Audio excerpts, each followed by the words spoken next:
Assalamualaikum warahmatullahi wabarakatuh. Balik lagi di channel ini. Hari ini kita akan belajar tentang filsafat pendidikan. Yang mana pada pertemuan sebelumnya kita telah belajar tentang apa itu filsafat. Nah, sekarang kita akan belajar bagaimana caranya berfilsafat. Oleh karena itu, saya sudah mengundang satu orang mahasiswa semester 7. Oke, namanya adalah Herawati. Halo Hera. Halo Pak, Oke, apa selamat kabar Hera? siang. Siang. Oke. Alhamdulillah Apa baik. nih kesibukannya Hera sekarang? Kesibukannya sambil kuliah juga, sambil kerja juga. Sambil kerja. Oke, kerjanya di dinas pemuda ya? Pemuda Dinas pemuda olahraga, dan nggih, olahraga gitu ya. Oke, nggih. ini Pariwisata, pariwisata. budaya juga Pak. Nggih, Di 3 kementerian di dalamnya Pak. Oke, mantap mantap. Lanjut ya. Nggih, Jadi nggak jadi nggih. masalah kalau misalkan sambil kuliah sambil kerja. Oke, jadi di sini teman-teman Siap. mahasiswa atau adik-adik mahasiswa yang saat ini sedang apa namanya eh, menempuh perkuliahan filsafat pendidikan. Hari ini kita akan belajar berfilsafat. Nah, itu bedanya dengan yang kemarin. Jadi pada hari ini kita akan melakukan sesi dialog bersama dengan Herawati tentunya ya. Jadi di sebelah kiri itu kita lihat ada artikel yang terdiri dari percakapan dua sesuatu. Nah, atau dua sesuatu di sini saya nyebutnya sesuatu. Mengapa? Di sini bukan hanya orang, tapi juga eh, kata sifat yang juga masuk di dalam sini. Nah, itulah mengapa jadi kita nanti akan belajar bagaimana caranya berfilsafat. Oke, sudah siap ya Her ya? Oke, siap ya. Jadi Siap Pak. Hera di sini akan berperan sebagai ada dan saya akan berperan sebagai orang tua berambut putih. Oke, kita mulai. Oh iya, ini adalah artikel yang ditulis oleh Prof. Marsikit dari Universitas Negeri Yogyakarta.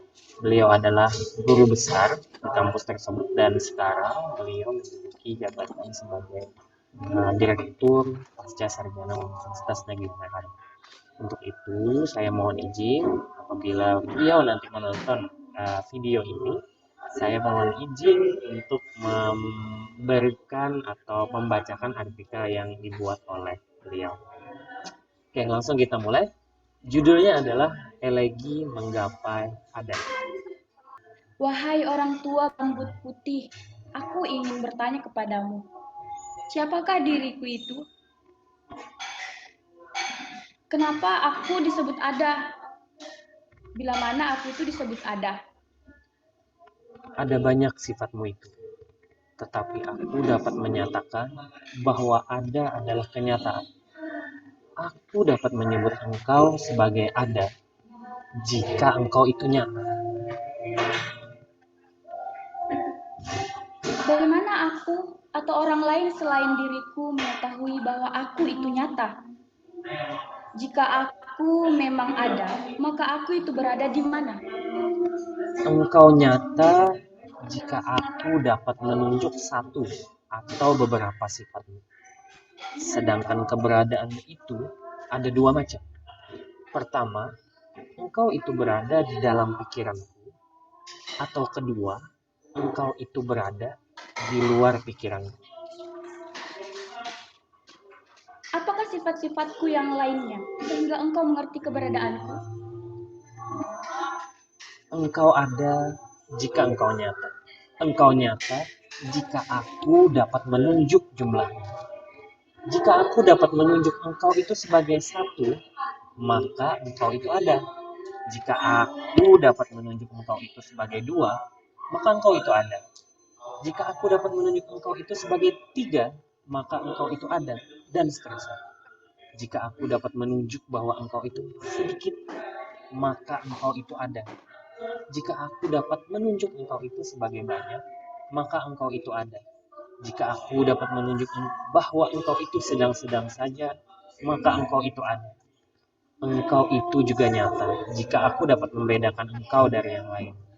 Jika aku dapat menunjuk bahwa engkau itu lebih kecil, lebih besar, lebih baik, lebih indah, lebih penting, lebih produktif, lebih luas, lebih berat, lebih dan seterusnya. atau kurang dan seterusnya dari yang lainnya, maka engkau itu ada. Jika aku dapat menunjuk bahwa engkau itu sama dengan yang lainnya, maka engkau itu ada. Jika aku dapat menunjuk bahwa engkau berbeda dengan yang lainnya, maka engkau itu ada.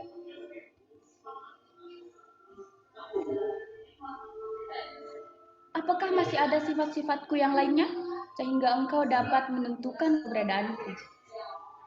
Engkau juga ada jika aku dapat menunjuk anggotamu. Engkau juga ada jika aku dapat menunjuk unsur-unsur. Engkau juga ada jika aku dapat menunjuk isinya. Engkau juga ada jika aku dapat menunjuk wadahmu. Engkau juga ada jika aku dapat menunjuk manfaatmu. Engkau juga ada jika aku dapat menunjuk kehebatan. Engkau juga ada jika aku dapat menunjuk relasimu. Engkau juga ada jika aku dapat menunjuk pikiranmu. Engkau juga ada jika aku dapat menunjuk keraguan. Engkau juga ada jika aku dapat menunjuk kata-katamu. Engkau juga ada jika aku dapat menunjuk keputusan. Engkau juga ada jika aku dapat menunjuk nilai-nilaimu. Engkau juga ada jika aku dapat menunjuk tanggung jawabmu. Engkau juga ada jika aku dapat membaca tulisanmu. Engkau juga ada jika aku dapat menunjuk bahasamu. Engkau juga ada jika aku dapat menunjuk karyamu. Engkau juga ada jika aku dapat mendengar doa-doamu. Apakah masih ada sifat-sifatku yang lainnya, sehingga engkau dapat menentukan keberadaanku? Engkau juga ada jika aku dapat mendengar nyanyianmu. Engkau juga ada jika aku dapat menunjuk hukum-hukummu. Engkau juga ada jika aku dapat menunjuk Tuhanmu. Engkau juga ada jika aku dapat menunjuk mimpi-mimpimu. Engkau juga ada jika aku dapat menunjuk keraguanmu. Engkau juga ada jika aku dapat menunjuk pengalamanmu. Engkau juga ada jika aku dapat menunjuk keunikanmu. Engkau juga ada jika aku dapat menunjuk perubahan. Engkau juga ada jika aku dapat menunjuk rumahmu. Engkau juga ada jika aku dapat menunjuk kreativitasmu. Engkau juga ada jika aku dapat menunjuk keterbatasanmu. Engkau juga ada jika aku dapat menunjuk logikamu. Engkau juga ada jika aku dapat menunjuk komunikasimu. Engkau juga ada jika aku dapat menunjuk kemandirianmu. Engkau juga ada jika aku dapat menunjuk penampakanmu. Apakah masih ada sifat-sifatku yang lainnya, sehingga engkau dapat menentukan keberadaanku? Engkau juga ada jika aku dapat menunjuk prestasimu. Engkau juga ada jika aku dapat menunjuk riwayat hidupmu. Engkau juga ada jika aku dapat menunjuk kebutuhanmu. Engkau juga ada. Engkau juga ada. Engkau juga ada jika aku menunjuk kesederhanaanmu. Aku menunjuk kompleksitasmu. Aku menunjuk motivasimu. Aku menunjuk kestabilanmu. Aku menunjuk aktivitasmu. Aku dapat menunjuk perlengkapanmu.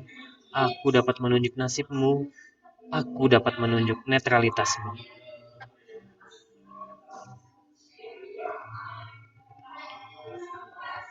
Apakah masih ada sifat-sifatku yang lainnya, sehingga engkau dapat menentukan keberadaanku?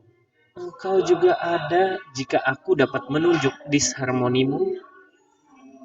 Jika aku dapat menunjuk strukturmu, jika aku dapat menunjuk amal perbuatanmu, jika aku dapat menunjuk dosa-dosamu, jika aku dapat menunjuk sakit atau sehatmu, jika aku dapat menunjuk awal atau akhirmu, jika aku dapat menunjuk prosesmu, jika aku dapat menunjuk dimensi ruang waktumu, jika aku dapat menunjuk objek-objekmu, jika aku dapat menunjuk pilihanmu, jika aku dapat menunjuk moral atau etikamu, demikian seterusnya, maka aku mempunyai banyak cara untuk mengetahui tentang keberadaanmu.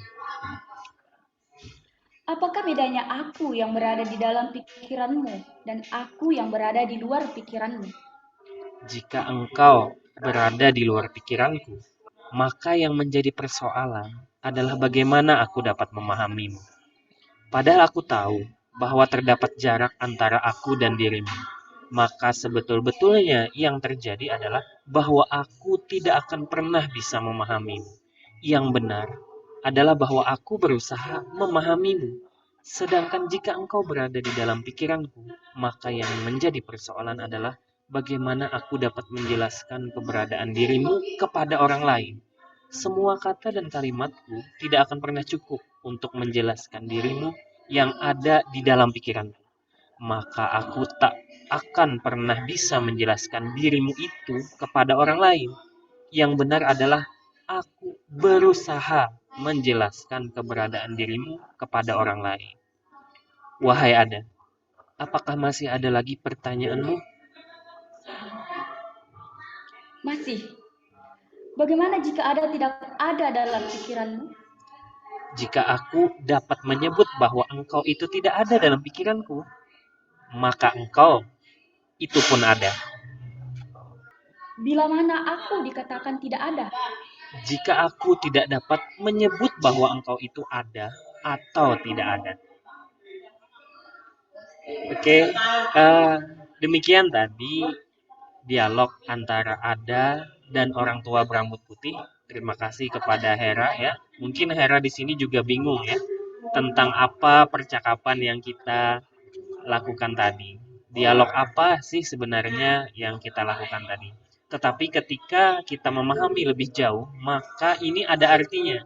Nanti juga Hera bisa memahami dan teman-teman mahasiswa, terutama adik tingkat Hera ini ya, di semester 3 yang saat ini mengambil mata kuliah filsafat pendidikan juga bisa memahami arti dari artikel ini. Oke, terima kasih banyak Hera. Sampai ketemu lagi ya Hera ya di kesempatan selanjutnya. Oke, baik teman-teman mahasiswa, tadi sudah kita saksikan bersama dialog antara orang tua berambut putih dan Ada. Sekarang tugas kalian adalah refleksikan apa yang menjadi makna dari percakapan antara Ada dan orang tua berambut putih. Refleksi adalah menjelaskan kembali atau menelaah kembali lebih dalam, sedalam-dalamnya dan seluas-luasnya tentang suatu topik, yaitu materi dalam video berikut. Oke, kemudian kalian tuliskan nanti di dalam sebuah tulisan, diketik ya, kemudian dikirimkan di aplikasi yang kita gunakan. Oke, mungkin itu saja untuk video kali ini. Mudah-mudahan bermanfaat. Jangan lupa untuk subscribe dan like. Kita ketemu lagi di video selanjutnya. Saya Muhammad Saufi, pamit. Assalamualaikum warahmatullahi wabarakatuh. Ya. Waalaikumsalam warahmatullahi wabarakatuh.